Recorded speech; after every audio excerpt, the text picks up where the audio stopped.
Like I said, as a saddle fitter, I look at the horse as a whole. You look at the horse one side at a time, the same way they palpate. Because the horse's shoulder, when he stands there, he comes back here, he comes back here. This horse's shoulder is an inch and a half, right shoulder forward. 80% of horses are right shoulder forward. Why is that? Because they're a grazing animal.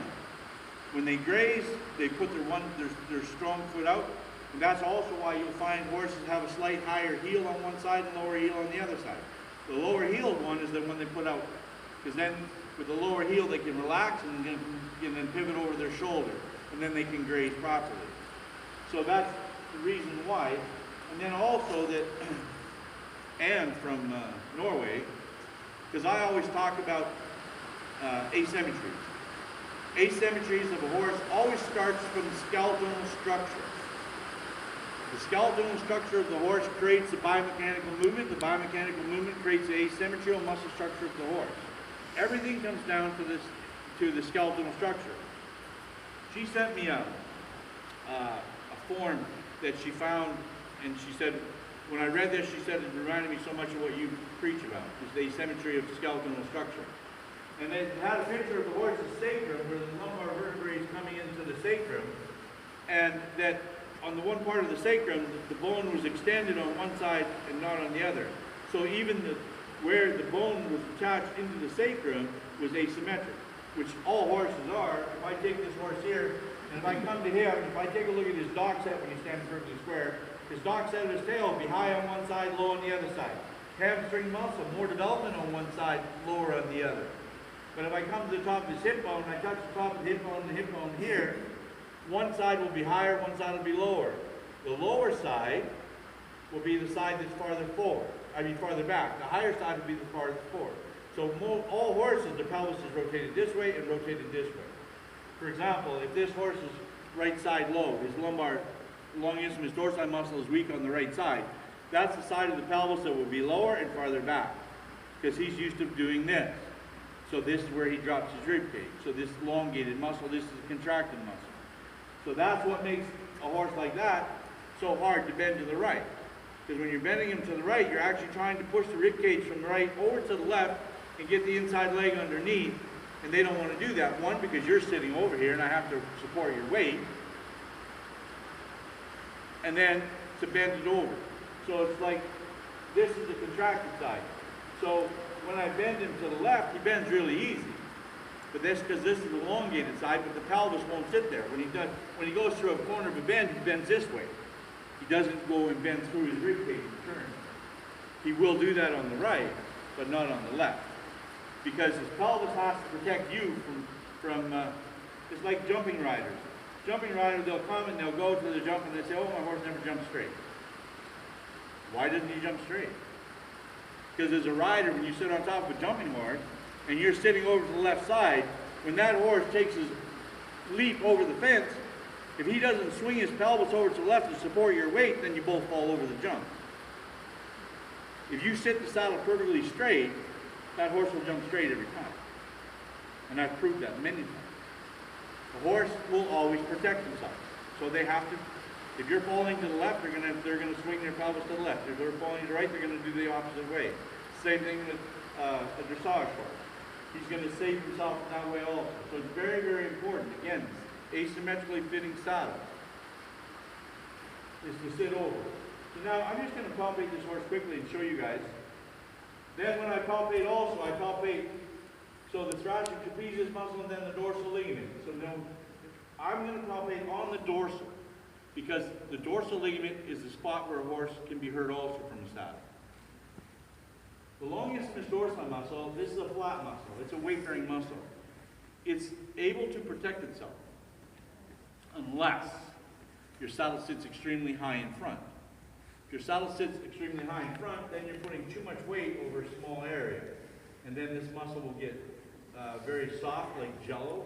It won't have the same density as the rest of the muscle. And then you'll start sewing the horse here. But the only way you can sore this muscle is by having your tree extremely too high in front and putting too much pressure on too small of an area. So when I palpate down the dorsal ligament, I want the barrel and I want the pelvis to be like a springboard. And I want him to sit there nice and relaxed. I want him just to be nice and swinging his back. So, first thing is I let him know I'm here. And then I put 4 fingers on both sides. I squeeze together. Veterinarians, when they palpate, they do this. And that doesn't tell you anything, because you're only palpating one side. When I put a saddle and a tree on top of a horse, it palpates both sides at the same time. So you have to do the same thing a tree and a saddle does. So when I come here and I palpate, I put 4 fingers here and here. And then I'm not going to push on them right away. I'm going to let them know I'm here. And then I'm going to increase, increase, increase, increase. See? Then I come farther down. He's pretty short. So that's good there. Then I'm going to palpate down here. See, now he's a little bit sore here, a little sensitive.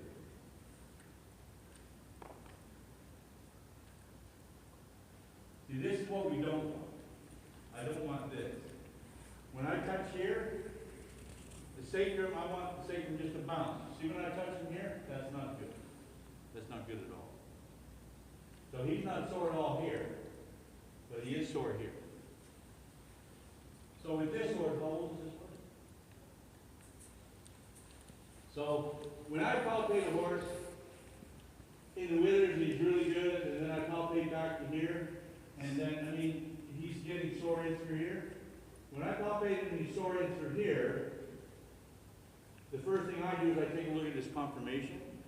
Conformationally, it could be a problem also because of his sacrums. His sacrum rotation, you see how his sacrum is rotated? You take a look from the point of the hip, and then you come to the ting point of your hip, and then you come here. This angle is this way. So with him, he's protecting himself. I see a little bit here in the lumbar region where he's been protecting himself. Now, I'm not sure, did I fit his saddle? So I'm not sure the way it was sitting before I came. Maybe the saddle was sitting a little bit too high in the front and I had to open the tree. Did I have to open it? So it might have been sitting a little bit too high in front, and that's why he's a little bit sore back here, and it's because of this rotation. But when I palpate him, this should not happen. This should not be sore like this. And the only thing that happens like that is when the saddle sits way too high in front. So I can't remember, but I did open it, right? So that could be one of the reasons why. Because this to me is non-acceptable, how he is here. You should be able to palpate him and get zero reaction all the way through his back. So, with the horse too, is when we take a look at the horse and we're going to fit him, I mean, we want to take a look at how the saddle sits. Lots of people worry about wither clearance. How many people here worry about wither clearance? How much wither clearance they have over their saddle? You? Yeah? A lot of people do. And the horse determines the wither clearance that you get. Lots of people say, oh, they look down and they see that they're sitting this far off their horse. The saddle's got this much room between the withers and the tree. And they say, oh, I'm sitting so far off my horse. I haven't seen anybody sit on the palm yet. The palm, the height you have, doesn't determine anything. Because if your wavering surface of your horse is downhill and this is uphill, you're going to have much more. So, for example, if I take a look at the horse, if this is the horse, this is the pelvis, and this is the withers. If it's normal, like this horse is here, I can have a nice 2 to 3 finger wither clearance. My saddle always has to be balanced parallel. It has to sit parallel to the ground. If my horse is downhill, now I have more wither clearance. If my horse is uphill, now I have less wither clearance. But the balance of my saddle has never changed. If you get a horse that's mutton withered, like I mean, this horse here, he has a nice wither, but he might not get as much wither clearance as I mean, he might have just a little bit more, and then you get horses that are just barrel. I mean, of course you can have 5 finger wither clearance because you have no wither. You have no wither coming up into it. So your horse determines the wither clearance of your saddle. These scallop plates, I just wanted to show you quickly because it's nice that we have them. Because I usually don't have these with me. For somebody very big. So when you do the interchangeable gullet plate, if I take both gullet plates and I stack the small one on top of the big one, people think that these really work. You take a look at a really good gullet plate, it's much thicker, much wider. The reason why is because of horse. When the horse's motion starts and the scaffold rotates underneath, I have a rider on top. Again, you'll create 1,000 to 1,400 kilograms of pressure. If I can take these two gullet plates and I can squeeze like that, and I can make that top one just about the same width as the bottom one, just with 25 pounds of pressure, guess what happens when you girth it at 100 pounds? And then you add the motion of the horse and the weight of the rider. So these things, and these are made of spring steel. So with the spring steel, they will spread as you're riding. They'll continually spread like this. They'll continually spread until they don't come back anymore. Then they stay out there. And then you can take every plate you have and you can measure them from the bottom to the bottom, and they'll all measure the same width. The reason why is because the gullet plate bent to the part where it was strong enough to withstand the weight of the horse. But not because your horse changed. And when you put pressure over the horse's withers too high, this muscle you're interfering with its ability to move, so it will deteriorate, he'll get smaller. So many times out there, and then if you have a wood treed saddle, and then the wood tree, and then the saddle sits, so 9 times out of 10, they'll sell you a saddle, if you have a horse's withers like this, nice and wide, they'll sell you a little bit wider tree. Why? So they can stuff wool in to support, right? But what does wool do? Settles, compresses very quickly. I'll come, stuff a bunch of wool in here, 6 weeks later you have the same saddle. Because 90% of your weight bearing surface is in the front of your saddle. Because you have a point billet, you have a stirrup bar, and you have a V system. Everything that pulls the saddle down to the horse is in the front half of your saddle. So it's going to compress much quicker in the front than the back. Then you're going to have the same thing. But the problem is the same thing with the wood tree. Remember how we talked about the wood tree being here? The shoulder hole of the horse, how this has to get bigger. So again, if I take and fill this whole shoulder hole in with wool, have I made it easy for the scapular to get underneath the tree? No. Now it has to physically push the wool in the tree out of the wool. I use air in my saddles, flare system. I've used the flare system for 16 years. And I have never found anything that fixes a horse's back or creates more freedom of the horse's motion to move than the air system. When I talk about air, though, I mean, then lots of people say, oh yeah, air is way better, air is way better. If you put air into a wood tree, you have suicide. A wooden tree is an unstable system because when I take a wood tree, I put it on top of the horse, and I press down, the back of the saddle lifts. That's an unstable tree. So then that's why with a wooden treed saddle, you'll always find wool or foam because they both become rigid because the foam gives away right to the rigidity of the tree. So with the wool, it also becomes rigid. So when you tighten your girth up, everything becomes rigid. So that's an unstable system with a stable system. Wool is rigid and a more stable system. The air system is an unstable system because it moves. So you have to have a stable system, which wool should also have, is the tree. So that when I put a tree on top of the horse, and it bears pressure correctly,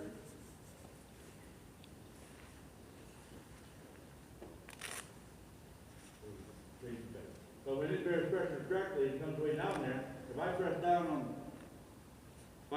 on the front of the tree, the back of the saddle never moves. So that's the way it should be. The tree is done. If I take one of my saddles, I take all the air out of the saddle. So it's down to a bare tree. I put it on top of the horse. I press down. If I get lift, if the back of the saddle lifts, then my tree is too wide. If my pommel is more than 2/3 up my cantle or higher, my tree is way too tight. The balance point of my seat's way too far back. So then I need to open or close the tree. Once I get it so that I can press down on the front of the saddle and the balance of the saddle perfectly flat and flush and everything stays sound, Now I have a stabilized tree, one that's supporting correctly. Then if I use wool or I use air, the reason that we use wool or we use air is to fit asymmetries and to give freedom of motion of the scapular muscle underneath of it. So it's to fit asymmetries and give cushion to the horse, not to stabilize your saddle, ever. Because if you're stabilizing with wool, wool settles and you're going to have the same thing time and time and time again. So the big thing is that lots of people out there, when we talk about air or wool, the first thing they say to me is, like my massage therapist at home, she, again, is about wool. And I said to her, I said, air is far better. She comes to my barn once a month, works on all my horses, and she can't believe the muscle growth in my horse's barn. She can't believe how strong my horses are in the back, but yet she's still stuck on this wool. So I said, okay, well, let's do a little dare to compare. I'll put my saddle up against your saddle. So first I went to her saddle, and her saddle didn't fit her horse at all, so I had to fix it. You're going to do a proper dare to compare correct. So I fixed her saddle so it sat straight and the tree was right.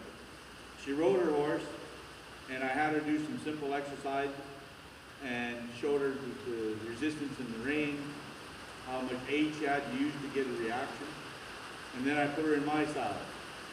And then it took 10 minutes, and she stopped, dropped the reins, and said, "You won."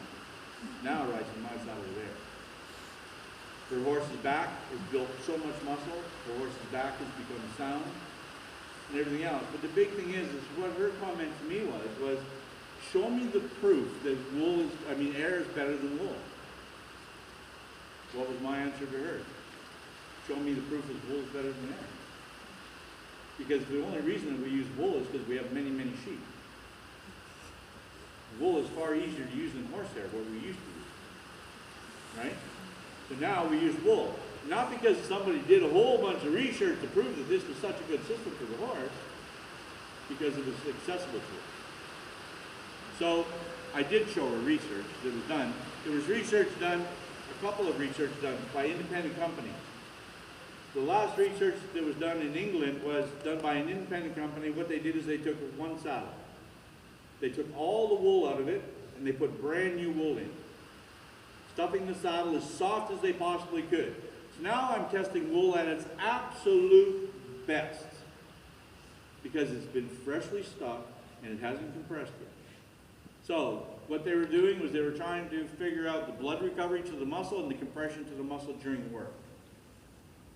So they did walk, trot, canter, sitting trot, rising trot.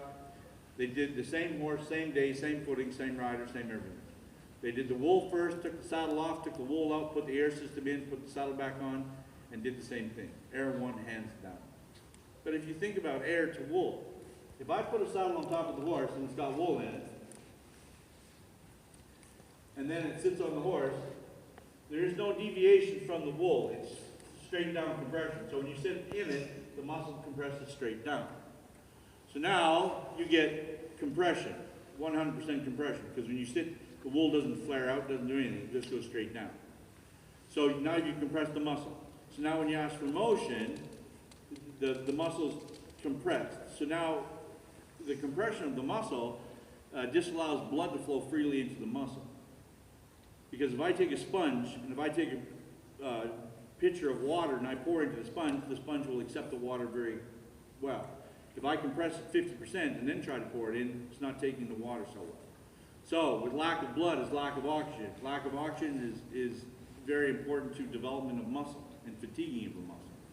The less blood, the less oxygen. The less oxygen, the faster your muscle will fatigue in motion and work.